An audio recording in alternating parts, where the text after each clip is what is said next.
नमस्कार. झी 24 तास निसर्ग साथीमध्ये मी संजय बुसकुडे आपल्या सर्वांचं मनापासून स्वागत करतो. रेन वॉटर हार्वेस्टिंगच्या माध्यमातून पाण्याची बचत आणि पाण्याचा पुनर्वापर आपण करू शकतो, पण त्यासाठी हवी इच्छाशक्ती आणि योग्य नियोजन. वर्षासुक्त या संस्थेच्या माध्यमातून चित्रलेखा वैद्य आणि कित्येक संस्था इमारतींना रेन वॉटर हार्वेस्टिंगचं महत्त्व पटवून दिलं आहे आणि हा उपक्रम राबवतानाही त्यांनी मदतही केली आहे. गेली 12 ते 13 वर्ष त्या संस्थेच्या माध्यमातून पाणी बचतीचा संदेश त्या समाजाला देत आहेत. आपण पाहूया एक वृत्तांत. तिसरं महायुद्ध झालं तर ते पाण्यासाठी होईल ही चर्चा आपण नेहमी ऐकतो, पण ते होऊ नये यासाठी आपण वैयक्तिक पातळीवर प्रयत्न करतो का? नाही.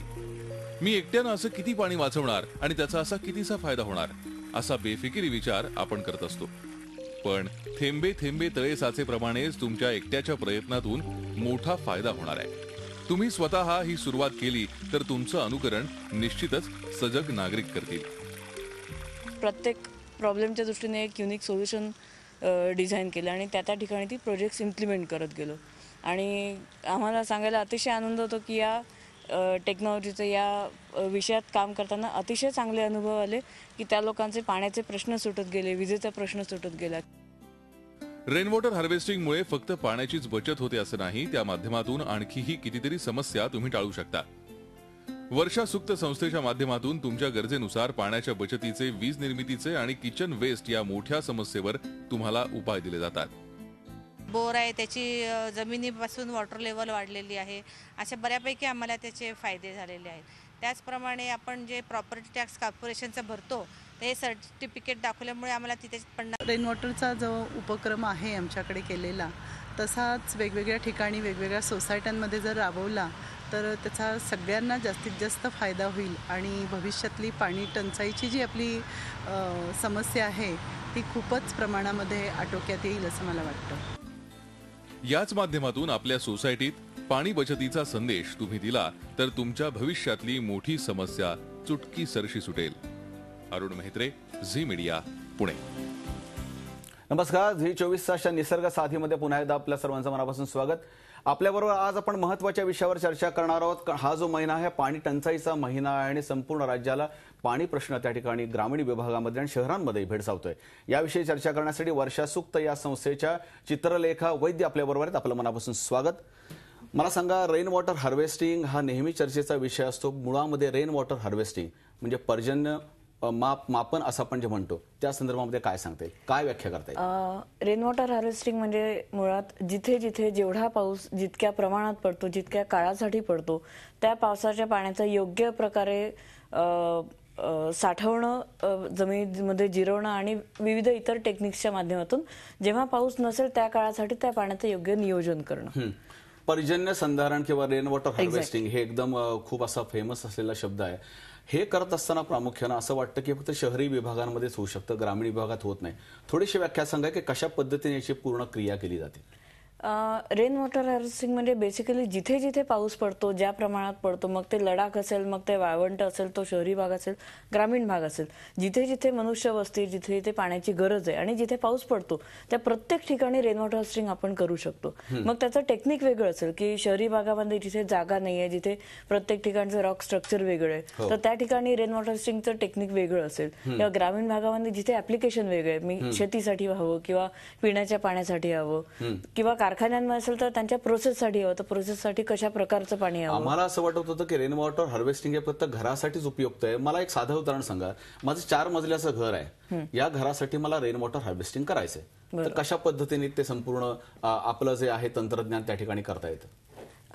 आता समजा तुमचं मुंबईमध्ये घर असेल तर तुमच्या सोसायटीमध्ये जनरली एखादी बोरवेल असेल, तर त्या बोरवेलचं म्हणजे आम्ही ज्या एखाद्या कस्टमरसाठी किंवा एखाद्या व्यक्तीसाठी रेन वॉटर हार्वेस्टिंग कशा प्रकारे केलं पाहिजे हा विचार करतो, तेव्हा सगळ्यात महत्वाचं की त्याची गरज काय आहे, त्याचं बजेट किती आहे आणि ती गरज आपण वेगवेगळ्या टेक्निकच्या माध्यमातून कशी भागवू शकू. मग आता तुमच्या इथे समजा बोरवेल असेल तर बोरवेल मध्ये पाणी कुठून येतं सांगा. बोरवेल मध्ये पाणी हे जमिनीमध्ये जे पावसाचं पाणी मुरलेलं आहे कधी काळी, ते पाणी तुम्हाला रिटर्न मिळत आहे. त्यामुळे it is as good as a bank account की उद्या तुम्हाला जर पैसे हवे असतील तर तुम्हाला आज बँकेत पैसे टाकले पाहिजेत, तसं उद्या तुम्हाला पाणी हवं असेल तर आज जमिनीत पाणी मुरवलं पाहिजे. म्हणजे आता ऍक्विफर म्हणतो आम्ही त्याला. ऍक्विफर म्हणजे ज्याच्यातून आपल्या ग्राउंड वॉटर रिचार्ज रिचार्जिंग होतं, तो नैसर्गिक पाण्याचा साठा, तर त्या ॲक्विफर मधून त्या बोरवेलला पाणी कॉन्ट्रीब्युट होतंय.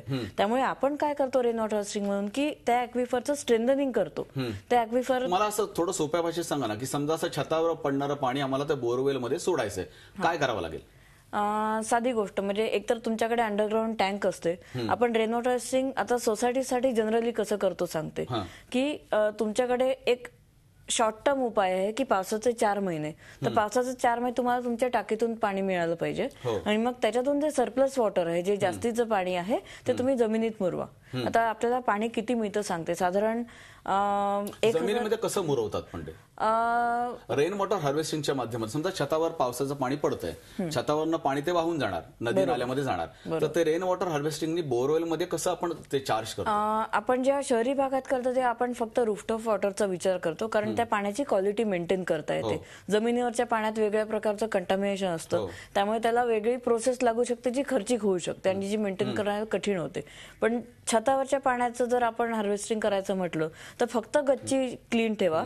पहिले पावसाचे 2 दिवस तुम्ही पाणी सगळं वाहून जाऊ द्या, तुमची अख्खी सिस्टीमचं क्लिन्झिंग त्याच्यातून होईल आणि मग सगळं पाणी तुम्ही बोरवेलकडे पायपिंग, आम्ही कम्प्लीट क्लोज पायपिंग करतो. कधीही आम्ही ओपन जमिनीवरचं पाणी कलेक्ट केलं आणि असंच जमिनीत सोडून दिलं असं कधीही करत नाही. त्याचं कारण आहे की तुम्ही एकदा जमिनीत पाणी मुरवलं की ते चांगलं किंवा अशुद्ध ते काय नाही. आम्ही आता जे फिल्ट्रेशन युनिट आम्ही जनरली डिझाईन करतो ते बोरवेल सेंटरला ठेवून त्याच्या सराउंडिंग मध्ये आम्ही फिल्ट्रेशन युनिट डिझाईन करतो.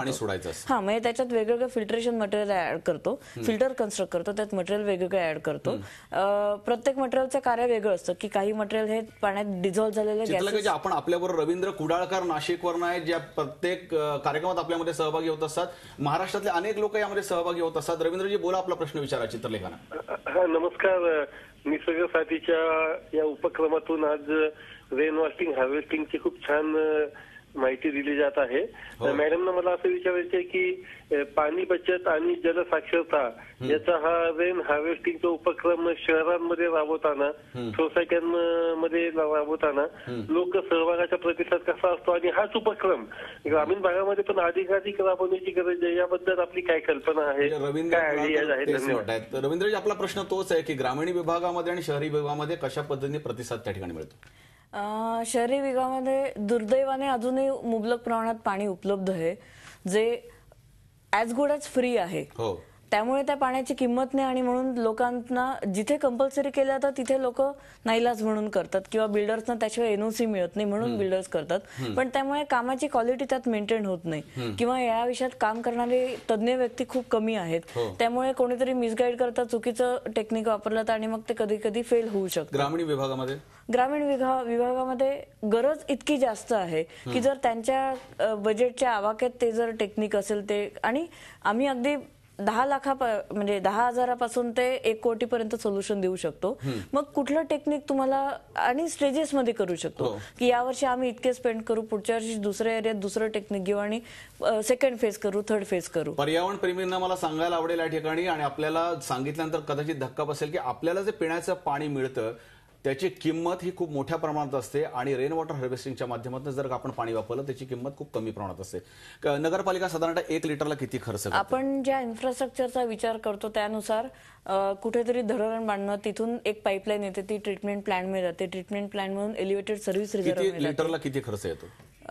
तर या सगळ्या इन्फ्रास्ट्रक्चरला साधारण 23-24 रुपये पर 1000 लिटर एवढं ऍक्च्युअल खर्च आहे आणि आपल्याला घरगुती वापरासाठी फक्त 7 ते 8 रुपये पर 1000 लिटर या रेटने पाणी मिळतं. याचा अर्थ आहे की हा मधला डिफरन्स पर 1000 लिटर 15 ते 16 रुपये गव्हर्नमेंट आपल्यासाठी बेअर करतं आणि म्हणून हे सबसिडाइज पाणी आपल्याला मिळतं आणि त्याची किंमत नाहीये. पर्यावरणप्रेमी आपण ऐकत असाल की आपल्याकरता शासन 16 ते 17 रुपये अनुदान या ठिकाणी पिण्या पाण्यासाठी खर्च करत असल्यामुळे आपली किती मोठी जबाबदारी आहे. साताराहून आपल्याबरोबर मधुकर आहेत. मधुकरजी बोला, आपला प्रश्न विचारा चित्रलेखाना. जमिनीमध्ये बोर घ्यायसाठी पाणी पॉइंट कसा बघितला पाहिजे? जमिनीमध्ये बोर करताना वॉटर सर्वे करणं खूप महत्वाचं आहे. अदरवाईज तिथे बोरवेल फेल जाऊ शकतं की फक्त ड्रिल केलं आणि पाणी आलंच नाही तर ड्रिलिंगचा तुमचा खर्च वाया जाईल. तर वॉटर सर्वेच्या वेगळ्या पद्धती आहेत, रेझिस्टिव्हिटी मेथड आहे किंवा वॉटर डिवायनर्स असतात. तर तिथून त्यांच्याकडून शक्यतो वॉटर सर्वे घेऊन, पण सगळ्यात महत्वाचं हे सांगेन की बोरवेल करायच्या आधी हार्वेस्टिंग करा, मग बोरवेल करा. म्हणजे पाणी नक्कीच त्या ठिकाणी Exactly. लागेल. आपणही आमच्या या कार्यक्रमात सहभागी होऊ शकता. आमचा टोल फ्री क्रमांक आहे 1800221010. आपण आज वर्षा सुक्तच्या चित्रलेखा यांच्याबरोबर आपण चर्चा करतोय. चित्रलेखाची महत्वाचा मुद्दा मग अशी हाच होता की शहरामध्ये एका ठिकाणी बोरवेल आहे पण त्या बोरवेलला पाणी नाहीये, तर रेन वॉटर हार्वेस्टिंगच्या माध्यमातून ते बोरवेल पुन्हा पुनर्भरण होऊ शकतं का? जिथे जिथे डेड बोरवेलचे डेड विहिरी आहेत त्या विहिरींचं किंवा बोरवेलचं पुनरुज्जीवन हे रेनवॉटर हार्वेस्टिंगने डेफिनेटली करता येतं. तिथल्या पाण्याची पातळी आपण वाढवू शकतो, पाण्याची क्वालिटी याच्यातून आपण इम्प्रूव्ह करू शकतो. मी तर सजेस्ट करेन की जेव्हा जेव्हा तुमच्याकडे डेड बोरवेल आहे त्या बोरवेल डेड झाली याचा अर्थ तुम्ही ओव्हर एक्सप्लॉइट केली आहेत ती. त्यामुळे आधी ती रिचार्ज करा आणि नंतरच दुसऱ्या बोरवेलची करायची तुम्हाला गरजही पडणार नाही. लोक ही मोठी चूक करतात की एक बोरवेल ड्राय गेली की दुसरी करा, दुसरी गेली की तिसरी करा. पण हा उपाय नाही. पाणीच तिथे नसेल तर इतक्या बोर्स म्हणजे रेन वॉटर हार्वेस्टिंग हे शक्य होतं की त्या बोरवेलला पाणी येऊ डेड बोरवेल शकतं. त्याच जोडीला ग्रामीण विभागामध्ये मोठ्या प्रमाणात सार्वजनिक विहिरी असतात, त्या उन्हाळ्यामध्ये आटतात. तर रेन वॉटर हार्वेस्टिंगच्या माध्यमातून त्याचं पुनर्भरण किंवा त्याची वॉटर टेबल लेवल आपण वाढवू शकतो. हो, वाढवू शकतो. एक फक्त काळजी घ्यायची की सार्वजनिक ठिकाणी लोक कपडे धुणं, भांडी घासणं हे करतात, ते कंटामिनेटेड पाणी त्या बोरवेल किंवा त्या विहिरीमध्ये जाऊ नये, कारण त्या कंटामिनेशनने मग पुढे आजार पसरू शकतात. ही एक काळजी घेतली तर तुम्ही पावसाचं पाणी त्या बोरवेल किंवा विहिरीमध्ये फिल्ट्रेशन करून सोडा, कारण एकदा तुम्ही हार्वेस्टिंग करता हे परमनंट सोल्युशन आहे. त्यामुळे ते पाणी आत जाताना योग्य काळजी घेऊन शुद्ध पाणीच आत गेलं पाहिजे. पावसाचं पाणी अतिशय शुद्ध असतं, पण जेव्हा ते खाली येतं तेव्हा ते वेगवेगळ्या कंटामिनेशनला फेस करतं, त्यामुळे ते त्यातलं पोल्युटंट लेवल. असं आम्हाला नेहमी प्रश्न पडतो की एकदा केल्यानंतर परत त्याला करता दरवर्षी काही खर्च करावा लागतो, मेंटेनन्स चार्जेस खूप असतात, असं काय असतं? आम्ही एखादी स्कीम जेव्हा सजेस्ट करतो ते हा विचार करतो की हे सोसायटी मेंटेन करू शकेल का, तिथे कुठलीही रॉकेट सायन्स टेक्नॉलॉजी देऊन चालणार नाही. त्यामुळे अतिशय सोपे पण पुढचे 50 वर्ष चालतील असे फिल्टर्स डिझाइन करून. मला सोप्या भाषेत सांगा, 100 रुपये जर एका ठिकाणी खर्च आला असेल दरवर्षी सांगता किती खर्च परत रिपेअरिंगसाठी येऊ शकतो? रिपेअरिंग मेंटेनन्स ऍज सच फारसा काही लागत नाही. तुम्ही फक्त टेरेस क्लीन ठेवा, त्या पाण्यामध्ये घाण जाऊ देऊ नका. सिस्टम करता म्हणून त्याच्याकरता काही वेगळा म्हणजे जर एखाद्याने मुद्दामूनच काहीतरी डॅमेज करायचा प्रयत्न केला तरच त्यात काहीतरी प्रॉब्लेम येऊ शकतो. अदरवाईज आम्ही किती ठिकाणी काम केलं पण गेल्या 10 वर्षात ते फिल्टर ओपन सुद्धा करून बघायची वेळ आली. म्हणजे 10 वर्षात आपल्याला त्याकरता फार मोठा मेंटेनन्स करावा लागत नाही.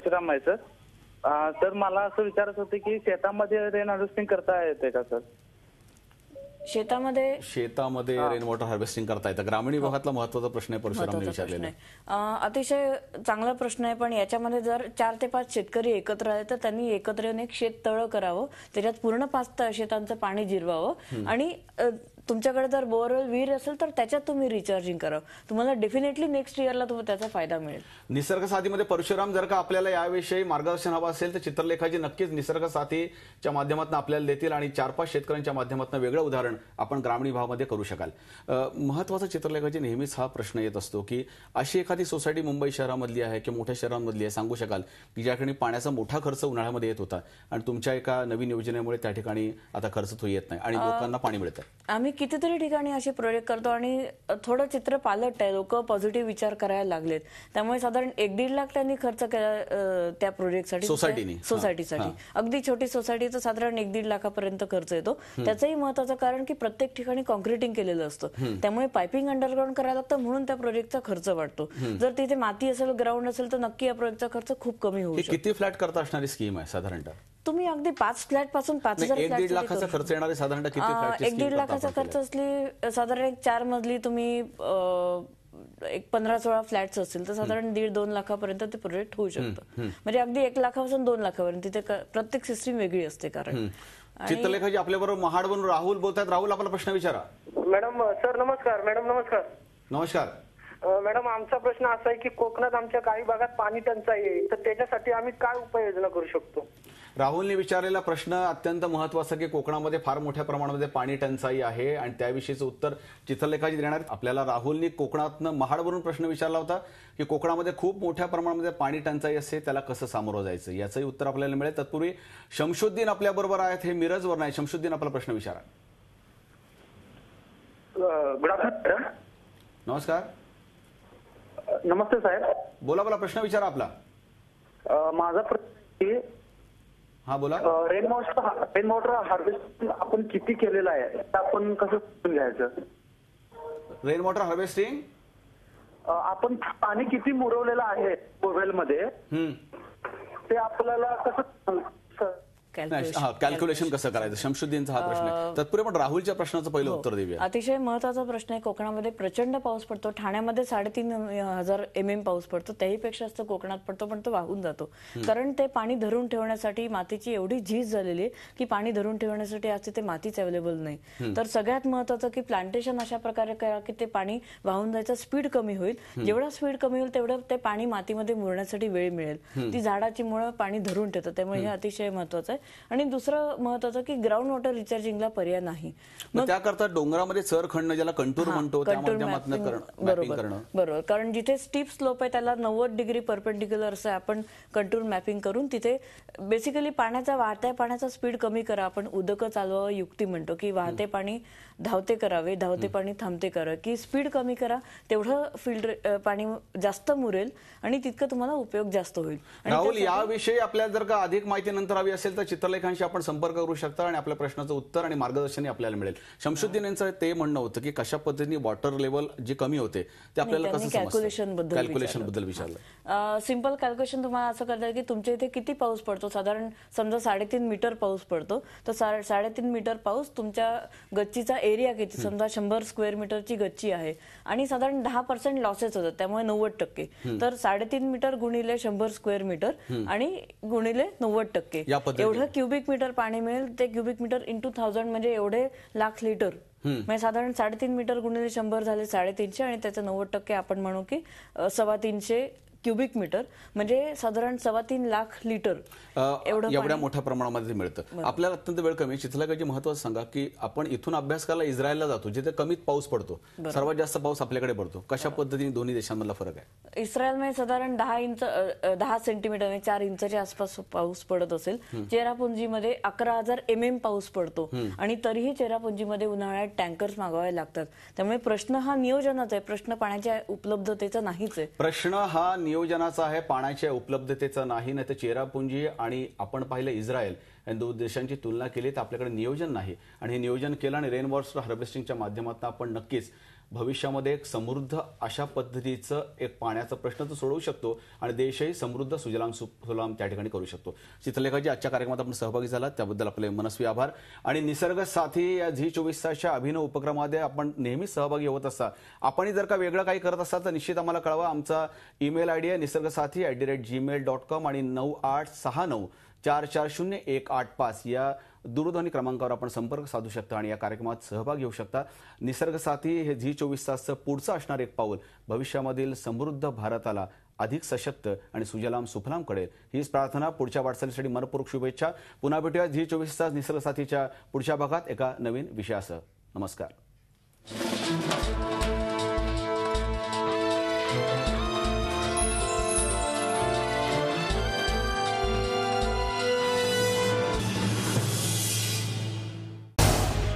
झी24 तास रहा एक पाऊल पुढे.